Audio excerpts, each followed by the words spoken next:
Well, I think we just witnessed China's response to Trump's banning of TikTok and WeChat. Some people might not see it that way, but to me, the timing of the arrest of Jimmy Lai and the looming censorship of his newspaper, Apple Daily, which of course is not a very pro-communist newspaper in Hong Kong. This all seems to be, in my opinion, China's answer to what Trump is doing, especially if you accept the framing of Trump's, I guess, banning of TikTok and WeChat, because he says that these companies, they're a threat to American national security because they serve Chinese interests, and they're working for China to do all this stuff to subvert America. Now, do I think that that's way overblown when Trump says it? Absolutely. Do I think that it's funny that people are worried about TikTok spying on them when they also use Facebook and Twitter and Instagram and all these other American sites that, send our data to the NSA? Of course I think it's funny. But what's significant here is that this is, almost the same thing that China is saying about Jimmy Lai and his newspaper. They are, jailing him under this new national security law, which was passed in Beijing, not in Hong Kong itself. It was a law passed in Beijing and imposed on Hong Kong. And under its provisions, they haven't revealed the exact charges yet, but they're going to charge Jimmy Lai with something related to essentially being a stooge for the American government and using his media empire to serve American interests. Again, very similar to what Trump accuses TikTok and WeChat of doing.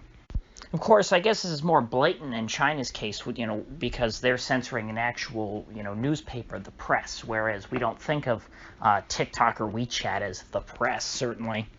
TikTok and WeChat are social media platforms, and so the allegation was that they're being used to spy on Americans.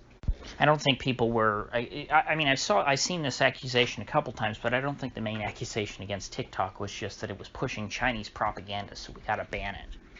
Because, of course, the Global Times, which is an actual Chinese propaganda newspaper, is allowed to operate. I don't think that they are banned from entering the United States or anything, and they're not scrubbed from the internet.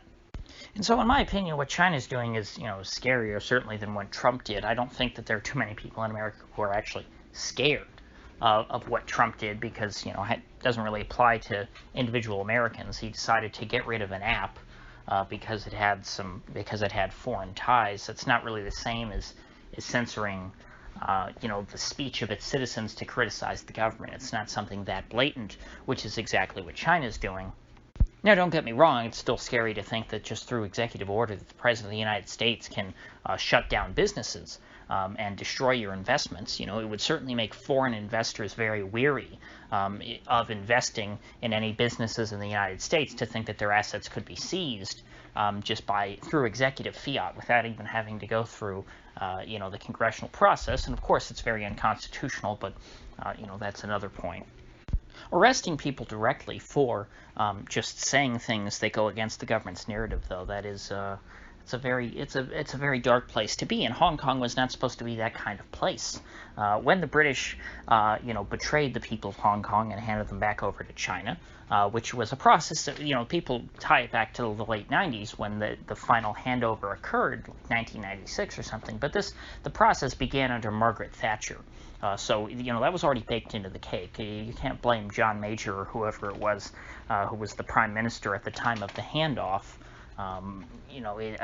The blame I lay much more, in the lap of Lady Thatcher, who, of course, demolished the Kowloon Walled City, a great tragedy, perhaps, one of the most interesting places on Earth, the most densely populated place on Earth at the time, and I think since. Would have been a very incredibly important place to study for academic purposes, I would think. But of course, no care was given to that. It was just viewed as an illegal slum and demolished, as a gesture of goodwill to the Chinese. Sort of the British saying, "Oh, let's clean up this mess. Let's get rid of the poorest and frankly, freest part of Hong Kong, because it technically wasn't a part of either Hong Kong or China. It was a sort of a zone of anarchy, about 5 acres worth. And so the erosion of the freedoms of Hong Kong, have been going on for 40 years now. Kowloon was that was the first domino to fall. And I can't stress this enough. A lot of when you see old movies that show, Hong Kong and the crazy free place that it used to be. A movie like Bloodsport, for example, was filmed within the Kowloon walled city. It was, technically not a part of British Hong Kong. It was a place where everyone could afford to live, because there were no regulations on development or, other than just, the laws of physics. And so, people could rent very small rooms and things. It was a place that people who were, moving to Hong Kong, they could find a place to stay for very cheap. There was lots of work, cheap dentistry. But once that place was gone, slowly they started tightening the noose around the rest of Hong Kong. And trying to sterilize the city, take away its unique place as sort of a crossroads of Asia and the rest of the world, to where you could, buy literally anything. And so slowly, Hong Kong has been just turned into a normal mainland Chinese city, and we're approaching the end of that process, I think, and cleaning up, the last of Hong Kong's free press, is how China's going to finish the job. They need to wipe out any mainstream dissent. Maybe for a while they'll still let people disagree within their own homes, but once public dissent is gone, it's going to be very hard to recover any sort of sense of pluralism in Hong Kong's politics.